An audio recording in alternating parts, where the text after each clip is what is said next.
ఏం కూరది? దోసకాయ కర్రీ. దోసకాయ కడ్డీ చేపల కాదు నాన్న, సొరకాయ కడ్డీ చేపలు. చూసారుగా, అదనమాట సంగతి. సొరకాయ కర్రీ అంటే అస్సలు మింగుడు పడదనమాట, ఒక్క ముద్ద కూడా. అలాంటిది నేను కూరగాయల మార్కెట్కి వెళ్ళినప్పుడు లేత సొరకాయలు చూసాను అనమాట. నాకేమో సొరకాయ కర్రీ అన్న, లేకపోతే సాంబార్లో వేసుకునే ముక్కలన్న, సొరకాయ ముక్కలన్న చాలా అంటే చాలా ఇష్టం.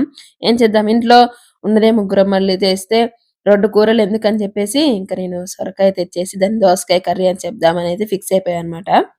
అందుకే పచ్చిమిర్చి మనం చిన్న చిన్న ముక్కలుగా ఎలా అయితే కట్ చేస్తామో, అందుకే ఒక ఆనియన్స్, పచ్చిమిర్చి, కారం వేయకుండా ఇంకా సొరకాయ ముక్కలు కూడా అంత చిన్న ముక్కలుగా కట్ చేశాను అనమాట. కట్టర్లో వేసేసి ఇక ఎండు చేపలు ఉంటాయి కదా, కడ్డి చేపలు, అవి వేసాను అనమాట. కొంచెం ఫ్లేవర్ వేరేలాగా తెలియడానికి. ఇంకా లాస్ట్లో కొత్తిమీర అయితే వేసేసి ఇంకా దింపేసాను అనమాట. టేస్ట్ మాత్రం చాలా అంటే చాలా బాగుంది. నాకు నచ్చింది, అంటే నాకు ఇష్టం కాబట్టి నాకైతే చాలా నచ్చింది. పాప మా హస్బెండ్కి అంటే సొరకాయ తినడు కాబట్టి దోసకాయ కర్రీ అని అబద్ధం చెప్పి నాటు దోసకాయ కడ్డీ చేపల కర్రీ అంటే చాలా ఇష్టంగా తింటాడు అనమాట. దాంట్లో ఒక ఆమ్లెట్ వేసిస్తే మాత్రం ఇంకా మనతో మాట్లాడకుండా ప్లేట్ అంతా ఖాళీ చేసిస్తాడు. అందుకే మొత్తం తిన్న అయిపోయాక చెప్పాను అనమాట. కర్రీ ఎట్లుంది నాన్న? ఓకే, బాగుంది నిజంగా. నైస్. ఏం కూరది?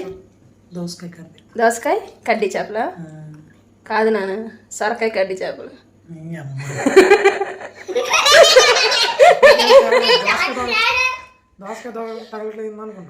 చిన్న చిన్న ముక్కలు కోసే కానీ సొరకాయ కర్రీ అది. నిన్న లేత సొరకాయ దొరికిందని తీసుకున్నా.